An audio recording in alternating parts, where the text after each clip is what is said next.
And good evening, everyone, and welcome to our Friday night with friends.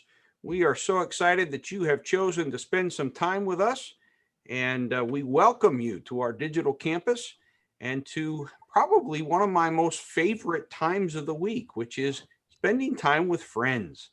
And tonight we have some good friends with us. In fact, these are all of the broadcasts have people that we consider friends, but tonight are some very close personal friends of mine, Rick and Stacey Perry.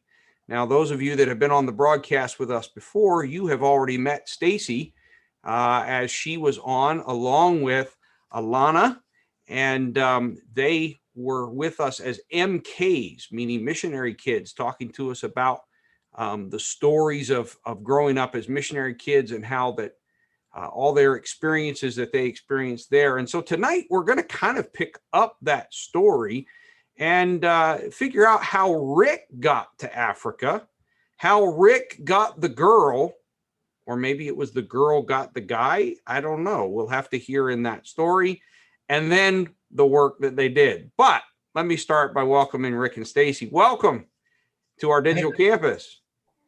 Thanks. You're brave to have me. Well, I don't know about that. This is one of the those of you that know about my cadre of guys that are part of how we do life together. This is one of my born of four guys. And so what's really brave, Rick, is to go spend a week in a house with you. That's what's brave, to be honest about it.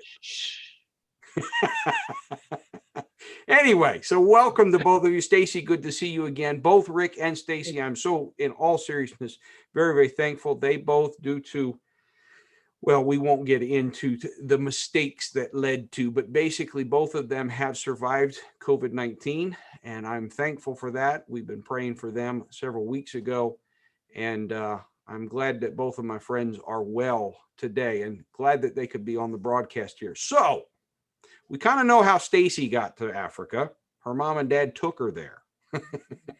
Yeah. And we've heard part of that story. Rick, I'm going to just say it like I say it when we're around.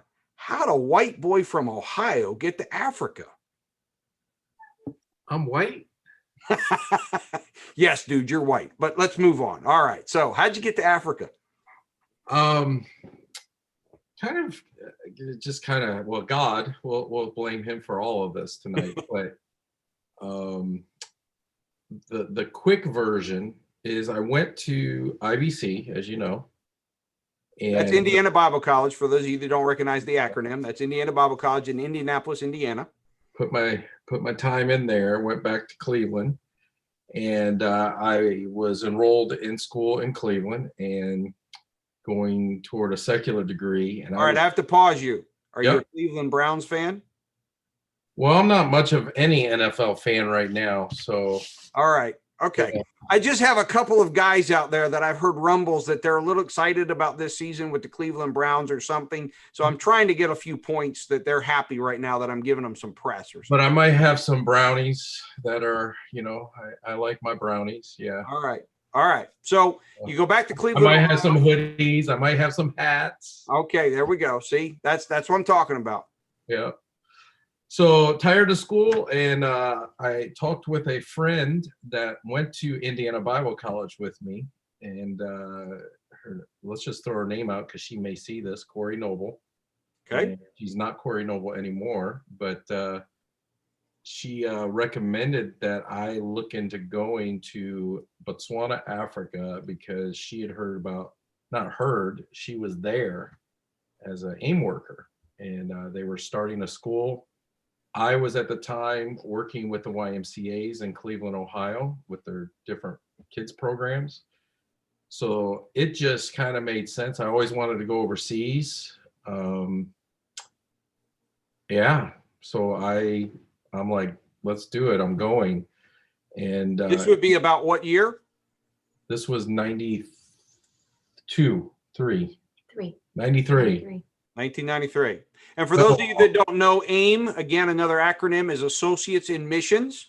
And this is basically short-term. It's actually now we have short-term missions, which is another category up from that. But AIM is where you normally go over for 1 to 2 to maybe 3 months.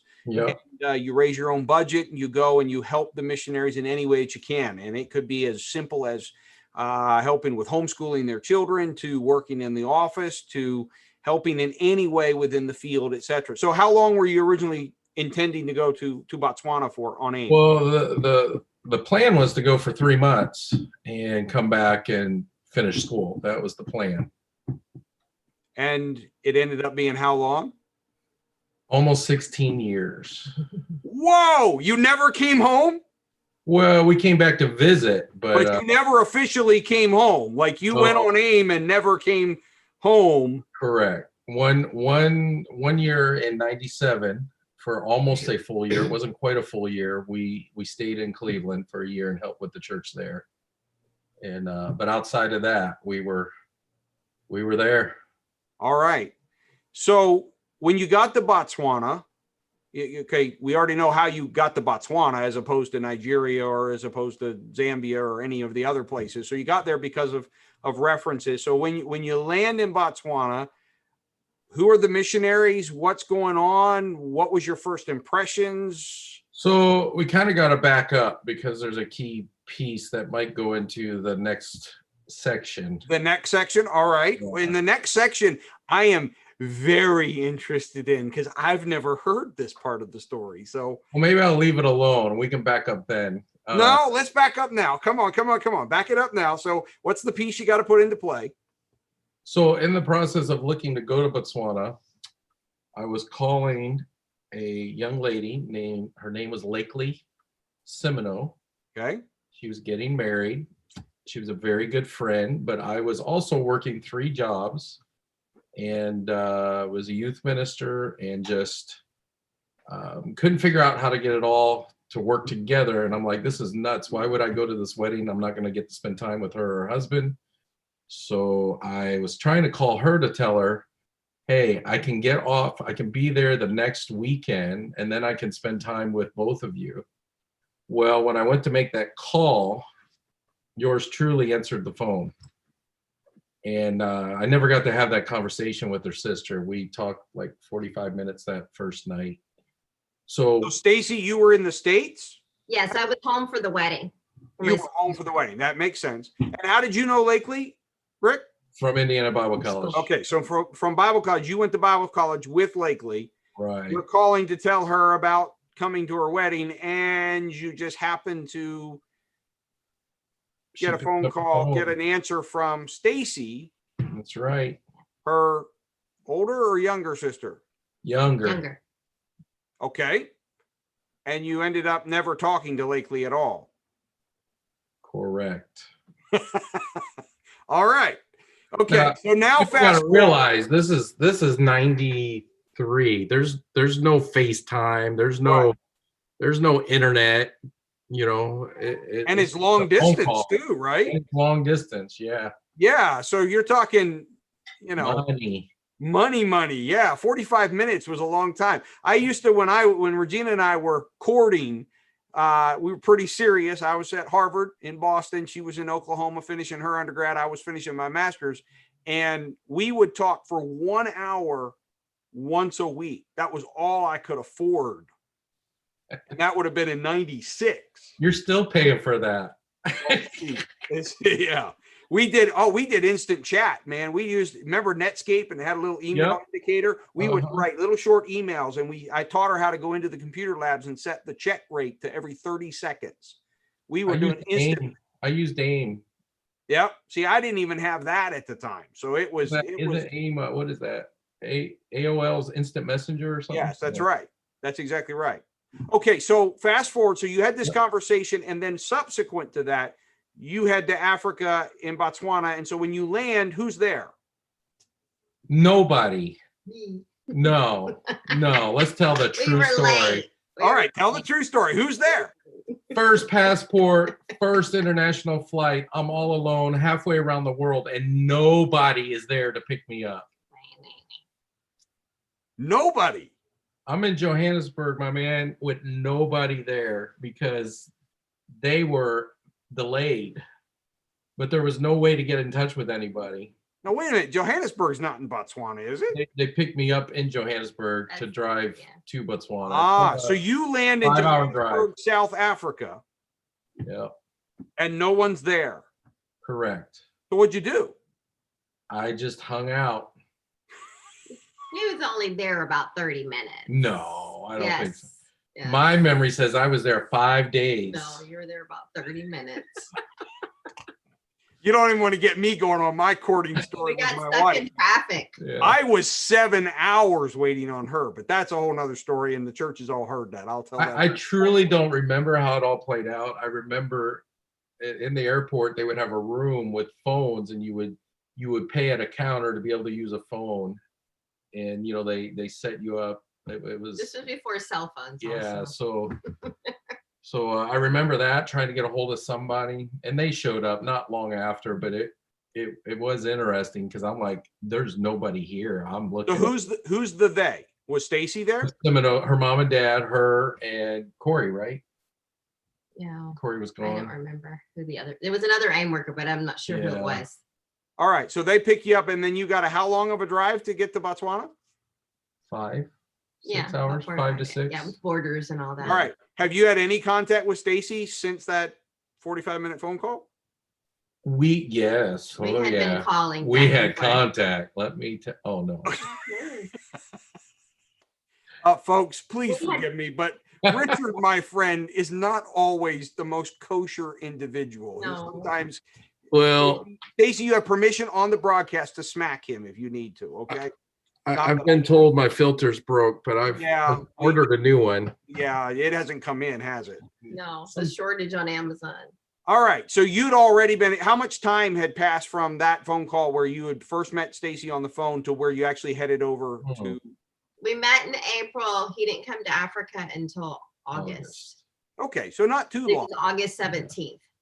All right. Not sure why. And I did go down and meet her in Indianapolis For the wedding. after the wedding. Yeah. Yeah. But in that same time frame. We can talk about that whole story, but we did meet before I went to Africa. All right. So probably now's the time to talk about, we've kind of already figured out how you met Stacey. That was the big question, but let's delve into that a little bit closer. So you meet Stacey on the phone. We know that. You go down to Indianapolis, you meet her in person. Bring us up to date, but when you get off in Johannesburg and the Seminoles and Stacey pick you up, is there a ring in your pocket? Are you where are you at in this? There's a gun in my dad's pocket. So yeah, his nose, right? I hope this is not an offensive word tonight, but I was an idiot. I used the past tense, was. Oh, I'm not offended. And if you need to use it in the present tense, I can probably live with it too. No, was. All right. We'll leave it in the past tense. But I don't remember how I said it. It was it like through email or letter? So I told her I was back and forth on if I was going to go or not, and then I said I'm coming, but it's not for you. I used those words. You actually said that. Yeah. Oh wow. So let's just say her parents were not overly excited about me coming, but somehow God intervened because they could have stopped the whole process. They had the authority to do that. Right. That your mom? For those of you that don't know, the way AIM works, you actually have to have the agreement of the missionary that you're going to work with. Yeah. Correct. So this young lady that now Rick is interested in some way or in some fashion, her parents are the missionaries. That he answers to. Yeah. For whether he can even go to Africa. Your timing was a little off there, Rick. You kind of got that a little mixed up. It was bad. Yeah, and they didn't really want the drama. Yeah, I can imagine. Yeah. I have worked with both of Stacey's parents, love them dearly, though I must admit we both have acquired a taste for each other. When we first met, I doubt that they liked me very much, and I frankly had no clue who they were. And when I don't know who you are, I barely behave myself when I know who you are. So when I don't know who you are, it's probably even worse. So Brother and Sister Seminole, if you see this, please forgive me. I meant nothing wrong, but I'm glad we're friends now. I'm Oh, glad those, we're yeah. fans of each other now. But anyway, so maybe Rick and I are in the same camp. We both are kind of a little dash in the head about how we conduct ourselves.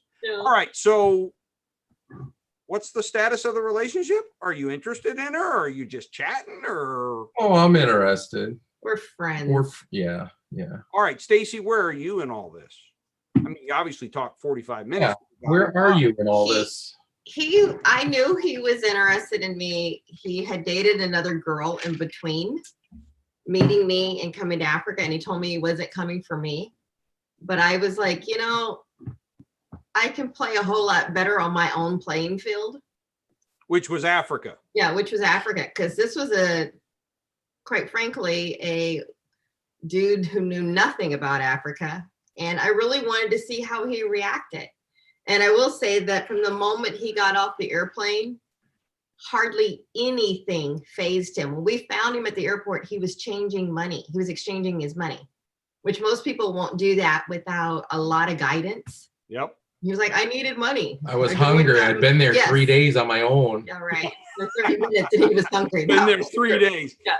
Folks, So let me tell you, if Rick makes it 30 minutes without getting something to go to chow down on, he thinks it's been 3 days. So, okay. So it was just kind of, that's why, that's why mom and dad were like, okay, go ahead, he should come. So. Okay, so Rick, I didn't know this whole dating in between.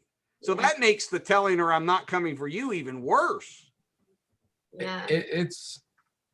There's so much more to the story, and I don't know how much is for public consumption. Well, here's what's interesting. If we would compare my story and your story, there's a reason we hang together. We both nearly didn't land the girls. Yeah. Oh, maybe we're both idiots. I don't know. My story, I think I've told part of it. The church knows it. I mean, I told her I was going to write and I didn't write. And then I went 1.5 years without saying anything. And then when I did see her, I saw her at youth Congress and I was with another girl. Oh, it's a whole thing. Jesus had to help me get my girls. I think how it's all God ordained. It really. yeah. Either that or his mercy. I don't know. I'm not ready to say Regina is ordained to be. That might be a little unfair to her, but I do know God had mercy to help me perhaps make the case to be with her. Okay, so She said yes. Yes, absolutely. So how long from landing till it turned serious and suddenly we find you're a couple? Why don't you give your version? Okay. Remember like how long it took us to really. I know it wasn't long. It was probably like less than a month. Yeah. Yeah. Really? Yeah, because we were literally working together Day in and day out. Yeah, he was teaching. I was teaching first grade and kindergarten and first grade, and he was teaching with me. Yeah, and we were together all the time. All right, who was the lead teacher? I was. Cool. She was the boss. Yeah. Yeah, I can see that. Still is. I know. Rick needs a boss. No. No question about that. No. But yeah, it was pretty quick that it was obvious that it was that we were pretty much destined for one another.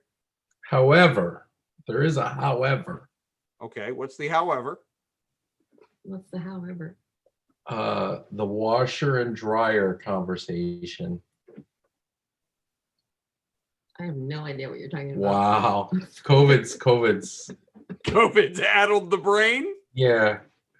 So, like, by the way, let me insert before Rick starts here, folks. She got payback. Exactly how Rick and Stacey talk all the time. Rick's got stuff to tell, and Stacey goes, "I have no idea what you're talking about." I don't know if she's blocked it out or if she just plays, ignorant. Or she just has no idea what I'm going to say.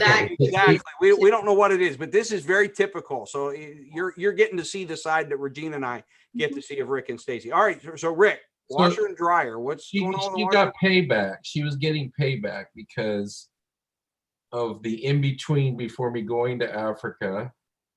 I get there, we decide, or she decides, this is a thing. And then she started giving me the cold shoulder. In Africa.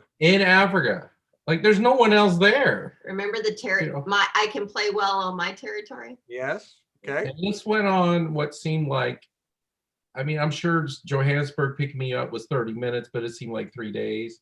So Yeah. this seemed like 3 years Yeah. that this Okay. went on. And so finally, the way the house was set up, which we lived in the same house, that's another fun story. And it was like a horseshoe shape, and in the middle, there was like a laundry area where you come outside. And because it's desert, laundry's outside year round, you know. And so I finally said, look, either this is for real or it's not. I'm done playing games. And I was the idiot playing games Yes. prior, but she won. I'm pretty sure I went, okay, I'll let you know. Yeah. Okay, I'll let you know. I think Ooh. that rings a bell. Yes, I think Wow. That rings a bell. I knew you had ice in the veins, but wow, that's cold. There's some young ladies that need to listen up right now. You want that man. I was pretty good at running. Yeah. Wow. So how long did you go before you let him know? Not very long, I'm sure. Yeah. Yeah. It felt like 3 years though, right? This was he got there in August. We were married in April. So Yeah. we messed around too. Yeah. We were didn't married linger almost too long. within a year from when we first talked on the phone. When you first talked, I was getting ready to say, I thought you said it was in August that you talked on the phone. And for the record, Alyssa wasn't born for many, many. In other words, Brother Semino was able to run his household well. Very Yes. well. That's what I want to talk about. Yeah. All right. Because you got to understand, Brother Semino, if you don't remember, he and Sister Semino are from Louisiana. And so doesn't he have Cajun roots? Didn't I remember you saying that? French. I say Cajun, they say French. All right. All right. So he's a Frenchman and knows how to hunt. I'm assuming he had some guns around. Not then, but he had guns. Yes. Oh, he had guns, huh? Yeah. So all right. So go down that path. How did he terrorize you to behave with his daughter?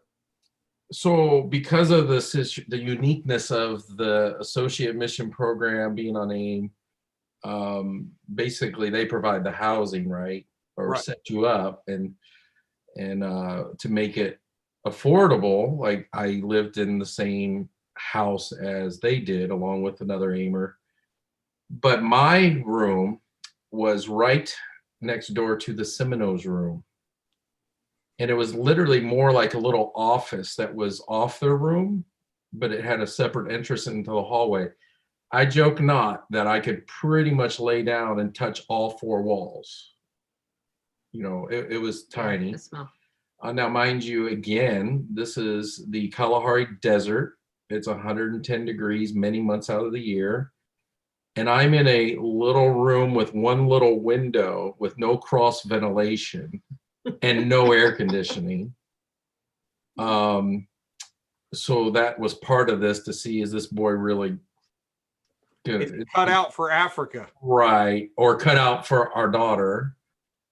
I had an air conditioner. She had the air conditioner. They all had air conditioning. I did not. For a year. For a year. This is sounding a little bit like hazing. The best part is, anyone who knows Brother Semino, who many call him Baba, but Brother Semino is duct tape and WD-40 always in supply. So he knows how to rig it. Mm-hmm. And nothing squeaks because he's always got WD-40. And somehow the hinges on my door squeaked something terrible, but they never got any squeaking. Right. So he ran his household very well. Yeah, it sounds like it. Sounds like Brother Semino was on top of everything. Yeah, the AIM program, for those that don't know, most of the time, particularly in Africa, but there are other places as well. Many of our missionaries, they live in, for lack of a better term, a compound. Basically, you get a piece of property, for example, in Africa, the first thing you're going to do, even before you build anything on it, is you're going to build a wall. Right. And that sets your boundaries. That means the property's been bought. It means you own it, etc. And then inside of that wall, there might be multiple buildings or one large building that rambles different places or different directions. And so typically Amers, particularly in Africa, will live in the missionaries' compound, maybe in the same house, maybe in an outbuilding, one of the other buildings that's within the compound. So you were in the actual house, though. You weren't on an outbuilding or anything like that. You were in the actual house right next to what was to become your future mother and father-in-law. Correct. And the Kennedys, Eddie and Della Mae Kennedy, lived in the house outside. Okay. Yeah. And there was actually another AIM worker that lived in the house with us. I believe your church knows them well, has had them. Who, the Kennedys? Yeah. I don't know. From Now New I'm blanking. They're from New Caledonia. They were in French. Reunion, spent time in France. We probably support them. I'm not Yeah, I don't. Yeah. Yeah. Okay.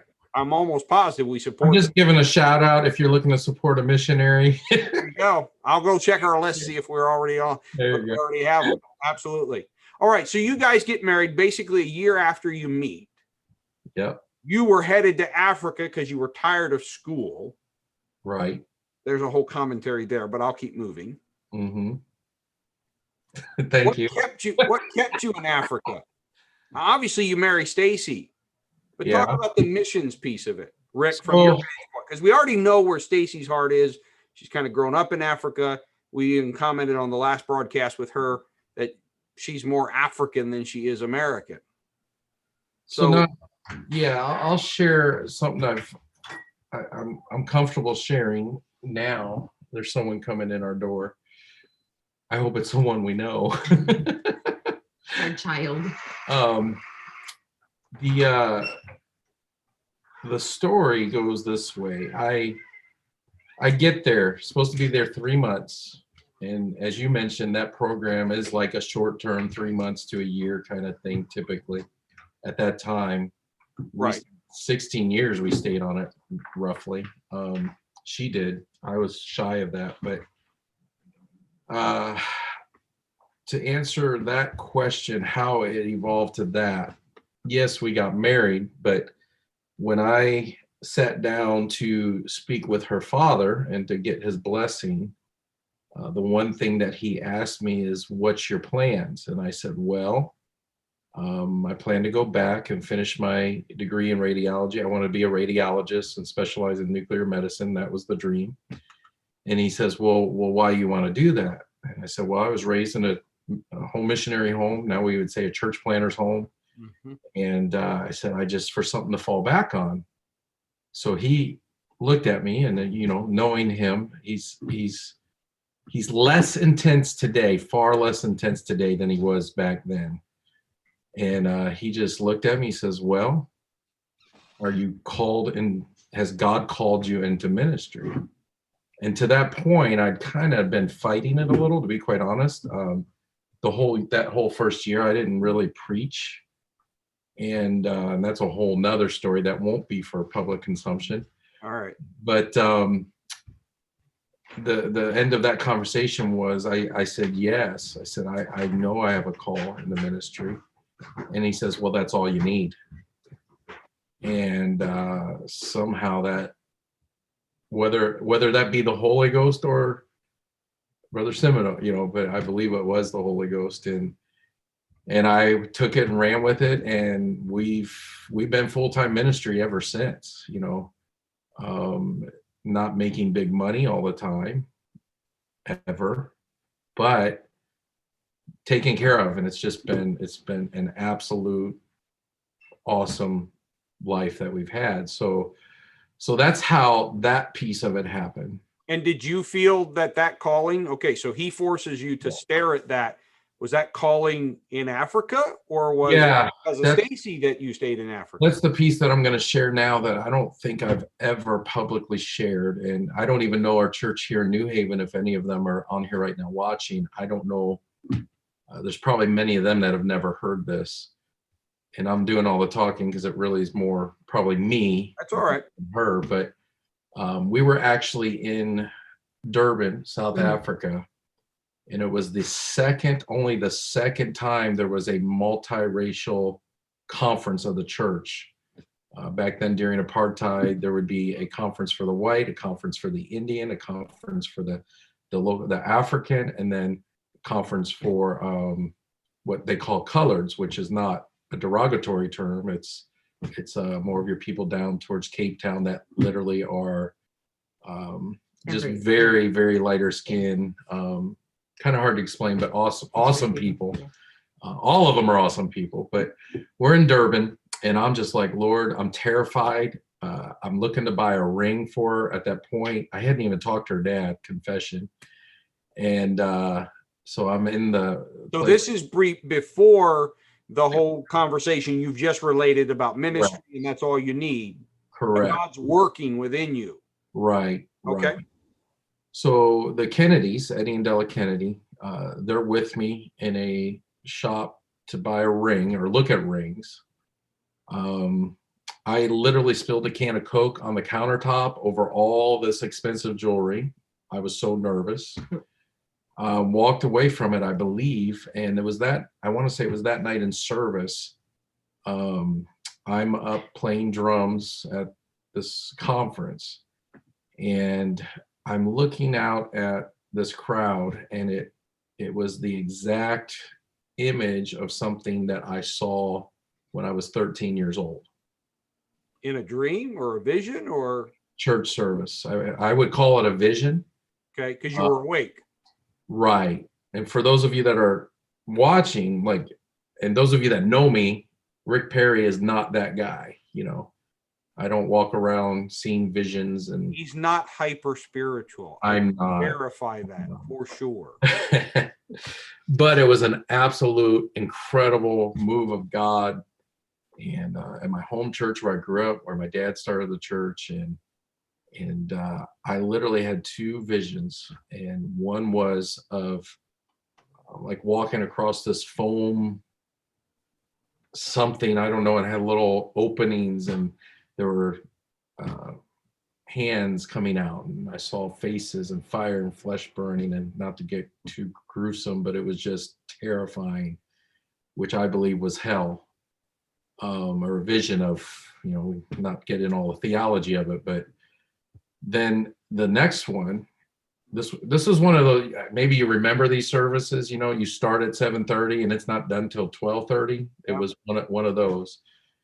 And the second one was me being on some stage, looking out and seeing this massive group of people, but some are dressed in like traditional African gear, some are in suits and ties, some are in casual clothes, some are in more not what they were in so much, but you could recognize there was Indian from India people, there was Caucasians, there was Black people, and then this whole other, and it's like, what in the world? And I was so shook up from it that after the service, I was still just so emotionally charged from it. I went into my dad in his office, and I'm just sobbing, and he's like, what's wrong? What's wrong? And I shared with him what I had seen in that visions. And so he said, well, the first, obviously, it seems that would be God just giving you a glimpse of where we don't want to go, and we don't want others to go, you know. And the second, he goes, I have no idea, Rick. I have no idea. He goes, but this was obviously a God thing, so hold on to it. And it was that night, all those years later, that God brought that back to the forefront. And how old that night when it came to pass? 21. So from 13 years old to 21 years old, and a lot of mess in between. But that was my confirmation. A, she was the one. B, I was where I was supposed to be. And that's the story. And then missions was, give us a brief, Joyce, if you can start the questions coming. We'll turn to that in just a moment here, and we'll kind of let folks start interacting with the story and asking any questions. But what did missions look like? So in Botswana, what was it? Were you out in villages? Were you in the capital city? What were you doing? What was missions?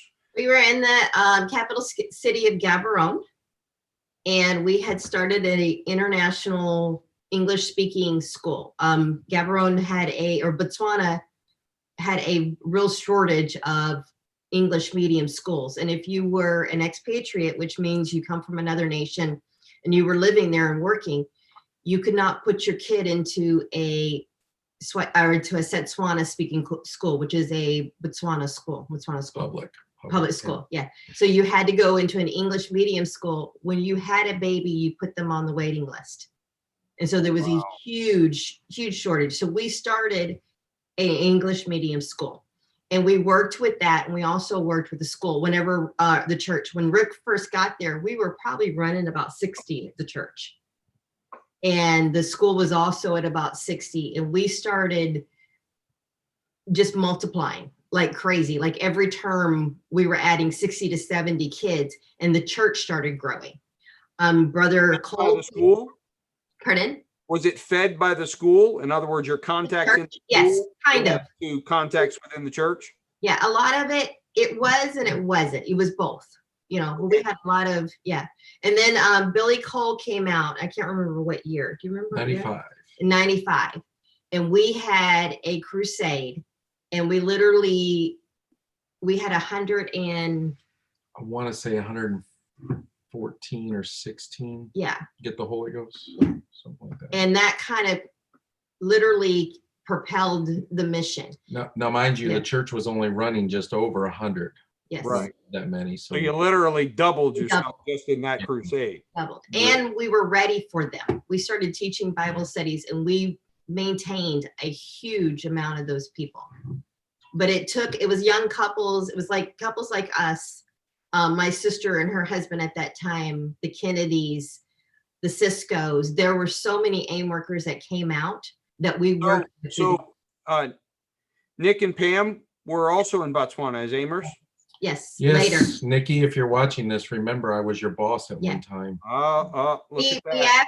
We ended up, I think my mother added it up at one time. There was like 40 something AIM workers or more that came through Botswana and worked with the school and worked with the church. Yeah. So by the time you ended your tenure in Botswana and came back, and of course there's a whole nother saga we could tell of the planning of Haven of Hope and all of that on American soil. But by the time you ended the tenure, so you told us you know when you started there and were working there, 60 in the school, 60 in the church, and I'm assuming out of that, preachers and people are going out into the rest of the country as well. So by the time you ended, what had it grown to? What was the? So the school was around 110 to 115 employees and close to 700 students. Wow. Now, mind you, many had already graduated or moved on, but literally touched thousands upon thousands of lives through the school. And then on the church side, you know, I believe the last service that I preached in our church in the capital in Gaborone, I want to say it was a number like 964 or something in attendance. So just a little shy of 1,000. Yeah. And had we known, we would have sent 50 people out and said, drag someone in here, you know, so we can. Right. Then there were, you know, other villages where churches had been started. Right. The exact number, honestly, I wasn't prepared for that. I don't want to give a wrong number on that. No. I wasn't looking for precision. I was more just getting a kind of a sense of how it had developed and it had grown. And that was across about 15 years. Mm-hmm. Wow. Yeah. And it you know, truly wasn't us. I mean, obviously, you know, if Maxwell 101, everything rises and falls on leadership. You know, so I give a lot of credit to my mother and father-in-law, but there were a lot of young men and young ladies, old men and old ladies, but the Basedi Boholo, for any of my Botswana friends watching, but that it's just amazing, the revival that happened. Young people in our youth group preaching during their lunch break, kids getting the Holy Ghost, getting shut down because staff were starting to get the Holy Ghost. I mean, we just saw hundreds start coming in. We had our children's ministry ran over almost 200. I mean, you're talking kids who got themselves up and came to Sunday school every Sunday. Right. Yeah. And so that impacts a nation. I don't care what happens past that. It always impacts a nation. Fast forward, just for, me, sometimes I keep things too real, so I'm not going to keep it too real tonight. But all right. But on the remember, Rick, you are on a broadcast with Newark United Pentecostal Church that has been pastored now in one capacity or another for 25 years by me. Yeah. So it's a new definition of real here. You're not in your normal environment. So go ahead. Yeah, but I am out there online, so I just want to be clear. So you can be politically correct if you need to be. Go ahead. I need to be. Yes. I need to be. But fast forward, by the time we had left, and then by the time the Seminoles had left, unfortunately, like that church, they started other churches out of that. It kind of segregated, and so the picture we just gave, it's almost like God said, now watch what I'm gonna do, and it is definitely changed. The school is now still in operation, but not under leadership of anyone involved with the UPCI, let's put it that way. Okay. But yet still changing lives, touching lives, but the impact, and we could go on for hours talking about story after story of the lives where they come back to us and thank, us and others involved, and for how the school affected their life. But my point for rambling on that is just to say, it's all good and great, but in the end, God does what he does, and he gets. And I was going to ask you as kind of the segue, and I'll have Joyce come off. In fact, come on the broadcast with me, Joyce, and get ready with the questions. I was going to ask you something as I'm listening to this story, and I'm kind of asking you a leading question, but I want you to answer it honestly. So don't just follow my lead on this. How much were you prepared for what happened, and how much of it was a God thing that you were almost along for the ride? 99.9%. Which, the first or the second? The God thing. I kind of sensed that, and I kind of thought that. It was unprecedented. Yeah. But I mean, Bible school, and I didn't want to steal from, the reason I was hesitating is I didn't want to steal from all of the dedication, all of the preparation, all of those kinds of things. But in the end, with all the dedication we do and all the preparation that we make and all of those kinds of things, in the end, except the Lord build the house, they that labor in vain. It's not going to be by might and power. It's by his Spirit. I mean, I would say for me, 99.9%.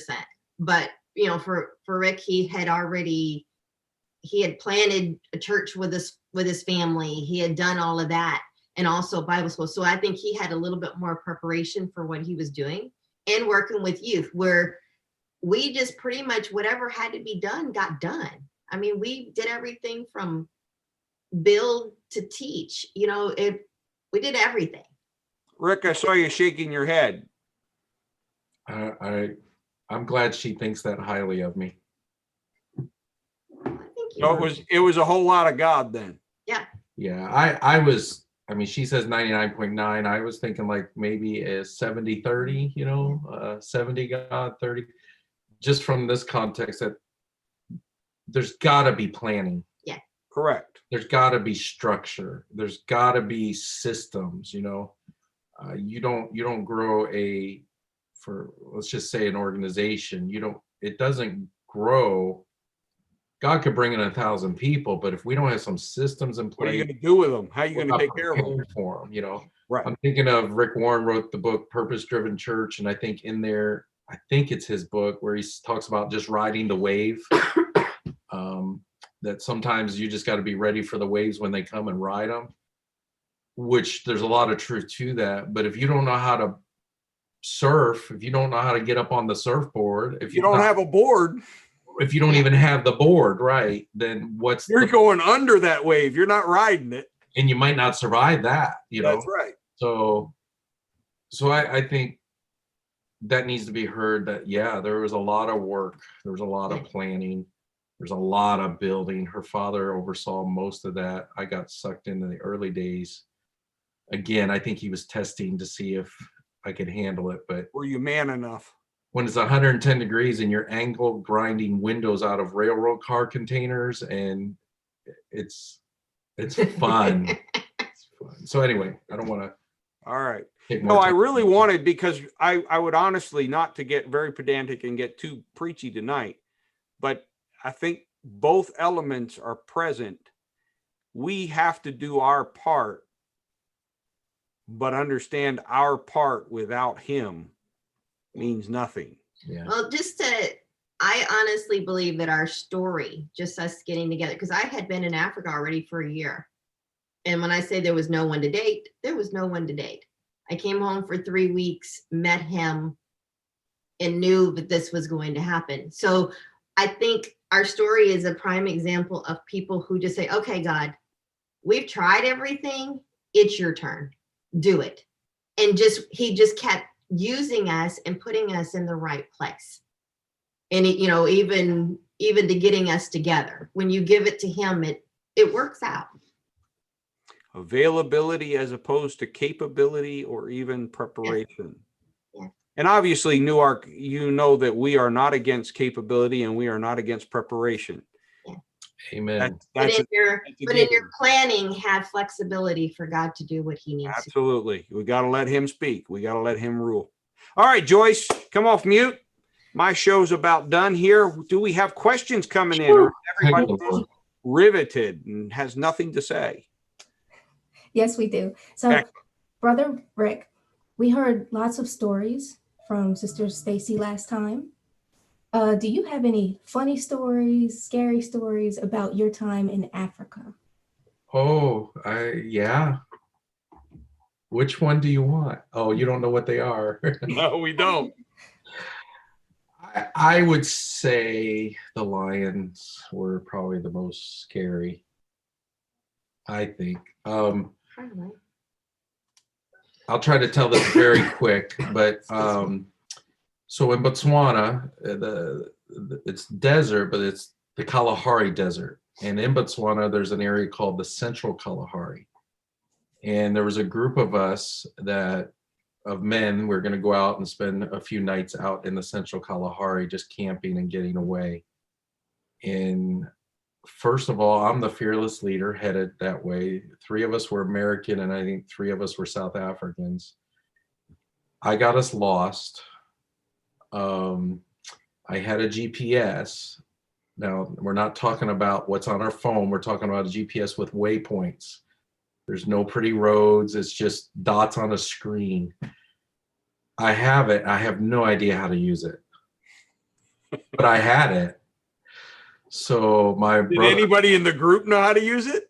Well, thank the good Lord, my brother-in-law was military, Army, Ranger, Airborne, and he grabbed it and probably had a few choice words for me. And he figured it out, and we were able to get a waypoint for the campsite that we were trying to get to. So we ended up going straight through the bush. I think we had a flat tire or 2, but we go straight through the bush, no road, because it's getting dark, to our campsite. And we didn't even go, if I remember, we didn't even go through, like, there's a gate you're supposed to go through to get in there. But we didn't go through that gate because we couldn't find that gate. But we did find the campsite. We set up our camp, and we start cooking meat. We had Jackal come in, literally jumping up on the grill, trying to grab the meat that we were grilling. So we're yelling at them, throwing whatever rocks we could find, which that was fun. But then we're going to sleep, and we thank the good Lord, we knew enough, lived there long enough that you pack up all your food, you double, triple, quadruple pack, put it in the vehicle, because you don't want that smell to get out there, because then it attracts some unwanted friends. So I'm in this tent with my brother-in-law. There's there were only 5 of us. There were 2 South Africans, awesome friends, and then 3 of us Americans. But the one American was in the other tent with the 2 South African guys, and he just couldn't. He was a little older than us. He couldn't sleep anymore on that ground, and he wanted in the vehicle. So all we hear is, "Perry, Apologies. open my I didn't vehicle." hear what you said. Or open the vehicle so I can sleep in there. So I unlock it. I set the alarm off a bunch of times just to be annoying, because that's what I do. And then about 30 minutes later, my brother-in-law, we're just talking, and we hear hum, hum. We had a whole pride of lion come through our camp. When I say come through our camp, I mean within 3 feet of our tent. So that in itself was a little alarming. That's probably the most intense moment I feel I've ever had in Africa as far as scary. But we also knew that this gentleman had just been outside of his tent. Had he walked out 30 minutes later, he would be dead today for sure. Because the lions looked at the tents and the vehicles as one big unit, so they didn't really want to mess with it. But had somebody walked out And they broke the silhouette. Yeah. they would be dead.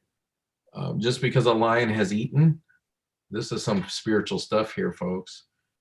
Because there's someone that is as a lion. But anyway, just because a lion is eaten doesn't mean they're not going to come after you, because they're opportunists. So if it looks like an easy kill, they'll get you. So my brother-in-law's looking out the top of the tent, the little peepholes, trying to see where they went, and he couldn't see. Both of us wear contacts. We really can't see anything anyway. So I'm unzipping the solid flap on the bottom of the tent. I've preached a message called Lion Handlers and told this story all over the country. So if you're hearing it again, forgive me, but it was one of the most scariest moments. But I hit the flap of the tent so that I could see, and when I hit it, my brother-in-law dropped to the ground like a military drop, It was so awesome. But they did keep going. We just wanted to make sure they were mobile and they weren't going to bed down too close to us. And they probably bedded down maybe a quarter to a half of a kilometer from where we were at. I don't know what that'd be in miles, but they were close. And we packed up the next morning and got out. But that's the most scariest to me. But there was a lot of other stuff. Snakes, scorpions, like a lot of stuff. All right, Joyce, any other questions? Do you have any funny stories or about you and your father-in-law? About me and my father-in-law? Oh, no, I have none. When you hit him with that ladder. That was Eddie. Eddie? Oh. Yeah. Sorry. I do have a funny story. So this is at the expense of a missionary, brother Eddie Kennedy, that we've mentioned a few times. They are missionaries in New Caledonia right now in the South Pacific. But the railroad car containers we were building. So my father-in-law was a welder by trade back in the day, and he can weld anything. He's amazing. But we were taking out pieces for these railroad car containers, putting roofs on them that were all, tin roofs as well. And I think my father-in-law was actually cutting out a piece for to put an air conditioner in. So what he'd do is cut the U shape on top, and then we would just force down that piece of steel, and then he would weld in 2 brackets to support that piece of steel, and then just slide a window unit in there, right? So he's working on that, and Brother Kennedy's helping him. So my father-in-law gets down to do something, probably put another rod in his weld or something like that. I don't remember exactly what it was, but Brother Kennedy moved his ladder on him. So he just turns around with the welding mask that you can't really see a whole lot. And he starts climbing the ladder, but where Brother Kennedy moved it was right under that steel. So he hit it with his head and sliced his head wide open. Oh. And that's a funny story to me. So if you see him again, look for a scar. I think it's there. But Brother Seminole tells that story all the time. Like, this is why you don't trust aimers. Correct. Especially not boys. Yeah. But there's plenty of other funny stories. Here, let me tell one more. So we're on a little safari of sorts. This is not about my father-in-law though. And yeah, it kind of is with him. Actually, it is. Yeah, it's just a little game reserve outside of town, but something to do. And it was our mission group that was out there at the time, and it was cold. We were not seeing any animals, but the driver saw this huge python curled up in the bush. So he pulls the vehicle in, puts the lights on it. My father-in-law and I jump off of the vehicle, and the way that one was made is you have your truck and then the bed of the truck. So there's a gap like that, in between the cabin and where everyone's sitting on the bed. But it was seats raised, safari type vehicle. I would imagine your pastor knows exactly what I'm talking about, maybe some others. But my father-in-law and I get off because it's a python. I know some people are scared of snakes, but a python's not overly aggressive. You just don't want it to get a hold of you for sure. And the game guy, ranger, goes out, grabs this python, and starts pulling it out. And when he does, it kind of turns. So he lets go. But as he's doing this, I said to my father-in-law, or we were both laughing, and I just go, are you thinking what I'm thinking? He goes, well, what are you thinking? I said, I'm thinking it's cold. That snake is looking for warmth, and it's feeling the engine of this truck, and it's going to come over here and go up under the truck. He goes, that's exactly what's going to happen. And that is what happened. So it gets under the truck, curls itself around the axle, but the opening right there, it starts to go up that opening. And we're seeing this all happening, and the girls that were sitting in that first seat have no idea what's about to go down.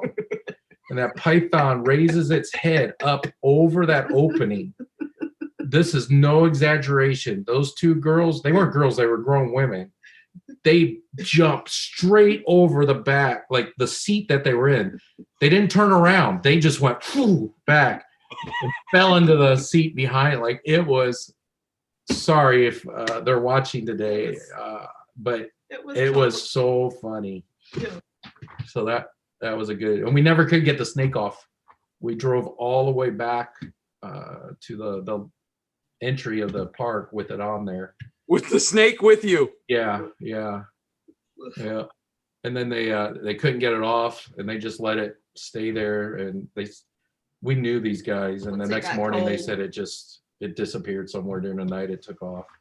Pythons are known for being able to squeeze a little bit, I guess. So yeah. This thing was probably 8-9 feet. Yeah, it was a big one. Yeah, Big guy. big snake. I know my mom, 22 feet. my mom very much enjoyed that story, Rick. I promise you right now, she is with my father. And if she's not, she does not cuss, but if she did, she would be cussing right now. She is very much expostulating, I promise, because she is convinced that even before sin, somehow the serpent was evil. Like there was that was never a creation of God. So anyway, Joyce, another question. Can you tell us how you were called back to the U.S.? Do you want to tell that story since I've talked so much, or is that for me or my wife? It's for you. For either of you.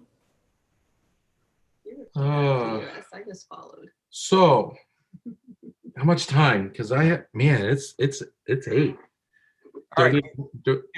We'll run over a little bit. Give it in a nutshell.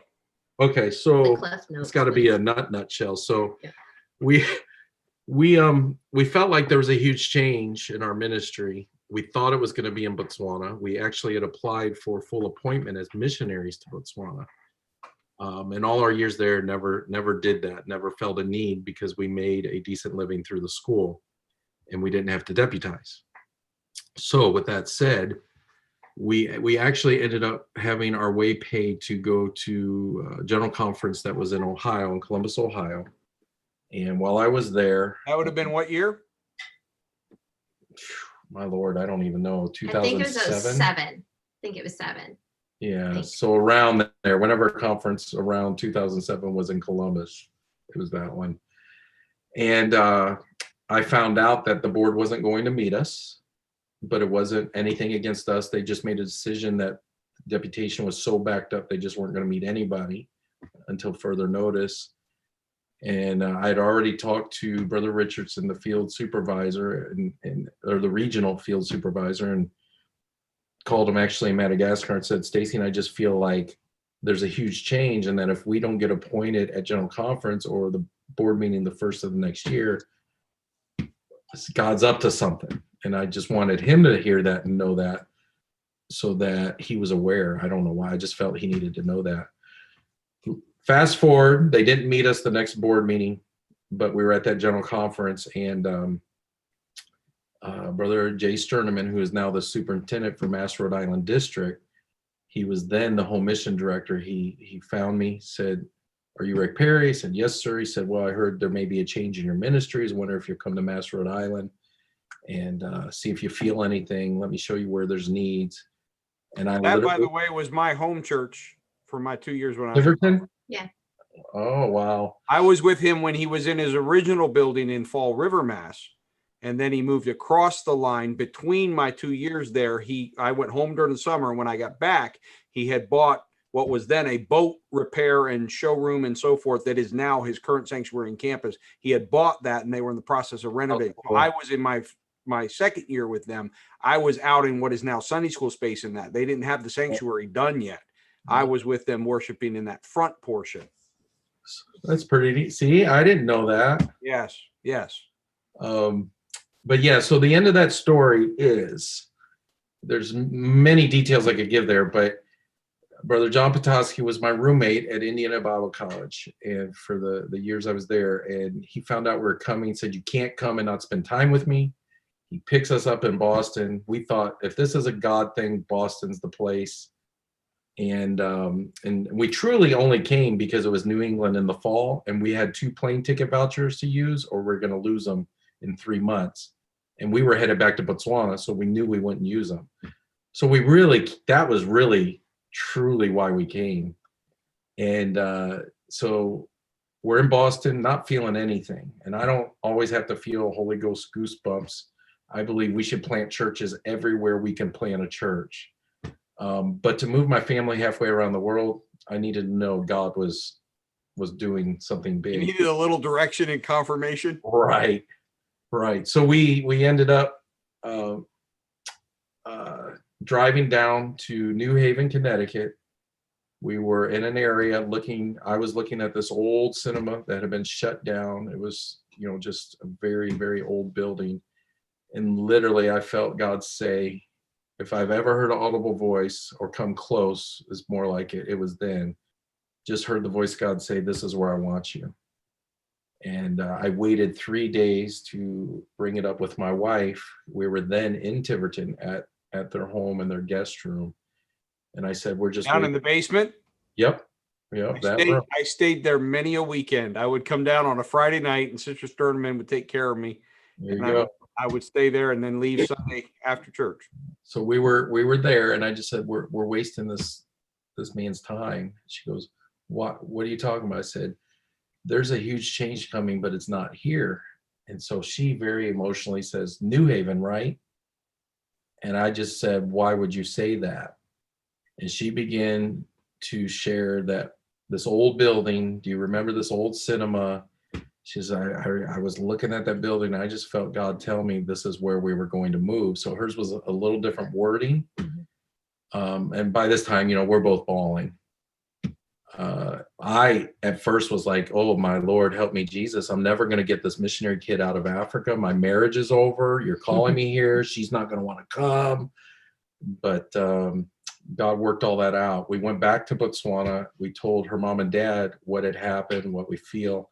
We asked them, "Can you just take some months and pray about this with us?" I think they came back within a week. Yeah, I think it was like a couple of days. Yeah. They knew it was time. And they just said, "We don't want this, don't understand it, but this is something you need to pursue." And here we are. Wow. And obviously I missed a whole lot in that. No, absolutely. Cliff note. Absolutely. All right, Joyce, how many questions are we leaving on the table? A ton or not a ton? Maybe about 4. Let me see. Are any of them lightning round questions? I don't know, but I can couple 2 of them into one. How All about right, that one? hit him with one more and then we'll wrap up. Okay, so they both have to do with Africa. How many received the Holy Ghost, and did you witness any miracles? A lot, and yes. Is that a good? So Can you tell? a couple of months before we actually started the process of leaving, we baptized, or the 1,000 person got the Holy Ghost Yes. in the Gaborone church. Which was really cool because she was Indian. Yeah. From India. It was Yeah. really cool. So that, I mean, that kind of gives you perspective. There was a lot more that got the Holy Ghost outside of the church, outside of the Gaborone church, but we kept very, very close records.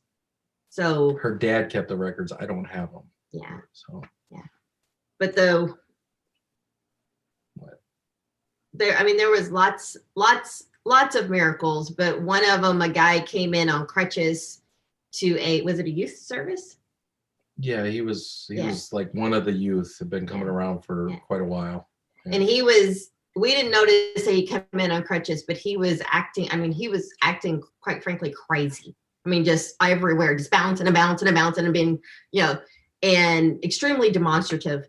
And my husband asked who he was, and somebody said he came in. I asked one of the ushers to go get the crazy guy and make sure he doesn't hurt anybody, because I'm thinking it's just someone off the street.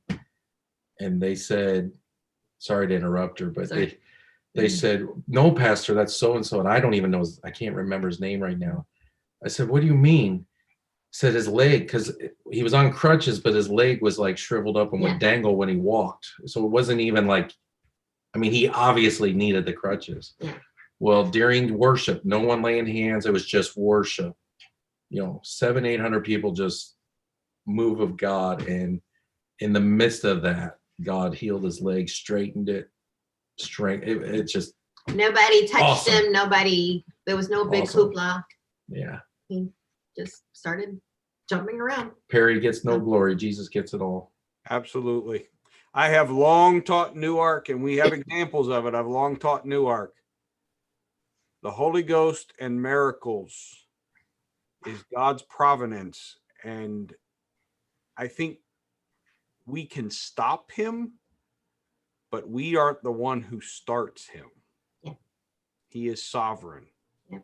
And it's amazing what he does in his time and as he chooses. All right, folks, it's been great having the Perrys with us. Obviously, there's more. Maybe I'll have to have my friends back for a third time and we have some more conversation.